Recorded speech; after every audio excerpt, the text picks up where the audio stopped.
Hello friends, welcome back to my N creative channel. Friends, अगर आपको मेरी story अच्छी लगती है तो प्लीज़ लाइक शेयर सब्सक्राइब करना ना भूलें।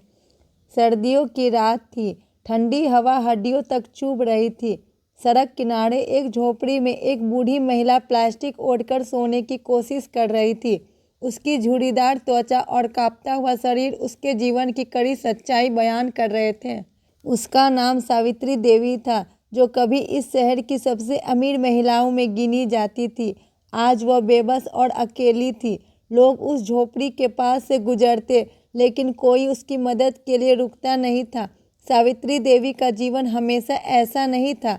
वह एक मशहूर व्यवसायी थी। उनके पति राम नारायण ने उनके साथ मिलकर एक बड़ा कपड़ा व्यवसाय खड़ा किया था। उनकी मेहनत रंग लाई और उन्होंने करोड़ों की संपत्ति अर्जित की। लेकिन राम नारायण के गुजर जाने के बाद उनका बेटा अजय उनका एकमात्र सहारा था। अजय को बड़े प्यार से पाला गया था।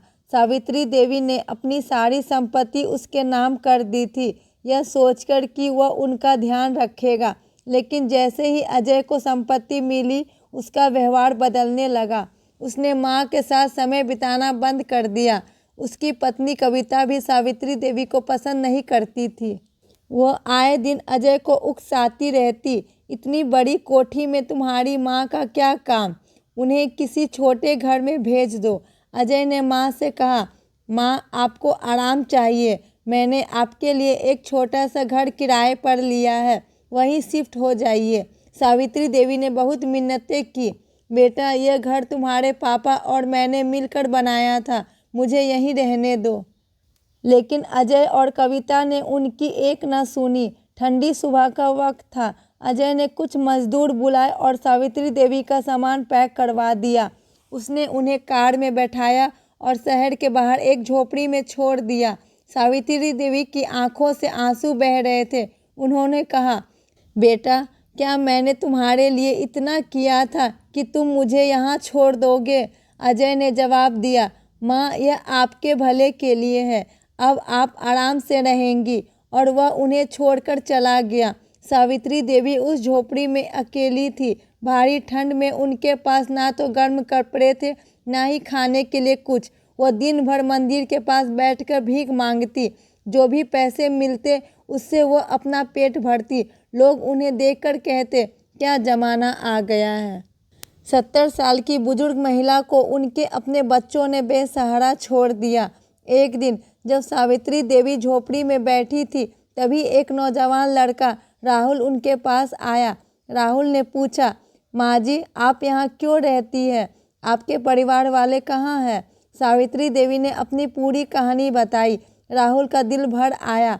उसने कहा, आप चिंता मत कीजिए, मैं आपके लिए खाना लाऊंगा और आपको ठंड से बचाने की कोशिश करूंगा। राहुल रोज उनके लिए खाना और कंबल लेकर आता। वो सावित्री देवी का सहारा बन गया। राहुल को जब पता चला कि सावित्री देवी करोड़पति है, तो उसने सोचा कि इस अन्याय के खिलाफ कुछ करना चाहिए। उसने सोशल मीडिया पर उनकी कहानी शेयर की। लोगों ने इसे खूब देखा और शेयर किया। कुछ ही दिनों में यह खबर वायरल हो गई। मीडिया उनके बेटे अजय और बहू कविता के घर पहुंच गई। पत्रकारों ने अजय से सवाल किया, आपकी माँ इस हालत में क्यों है? क्या आपको अपनी माँ की जिम्मेदारी नहीं पता? अजय और कविता का सच सबके सामने आ गया। लोगों ने उनकी आलोचना शुरू कर दी। अजय अपनी छवि खराब होते देख डर गया। वह झोपड़ी में अपनी माँ के पास गया, उनसे माफ़ी मांगी। माँ, मुझे माफ़ कर दो। मैंने लालच में आकर आपको तकलीफ़ दी। अब आप वापस चलिए। सावित्री देवी ने उसकी आंखों में देखा और कहा, बेटा, माफ़ी मांगने से दर्द कम नहीं होता। तुम्हारी इस हरकत ने मेरा भरोसा तोड़ दिया है। लेकिन वो आखिर माँ थी। उन्होंने अपने बेटे को माफ़ कर दिया और उसके साथ घर वापस चली गई। सावित्री देवी ने अपनी सारी संपत्ति राहुल के नाम कर दी। उन्होंने कहा, राहुल, तुमने जो किया वह कोई अपना भी नहीं करता। अब यह धन तुम्हारे काम आएगा। अजय को यह सुनकर बड़ा झटका लगा, लेकिन उसने समझ लिया कि लालच और स्वार्थ के कारण उसने अपनी माँ को खो दिया। देवी ने गांव के जरूरतमंदों की मदद करना शुरू कर दिया। अब वह अपनी बाकी जिंदगी दूसरों की मदद करने में बिताने लगी। कहानी की सीख, माँ बाप जीवन का सबसे बड़ा उपहार होते हैं।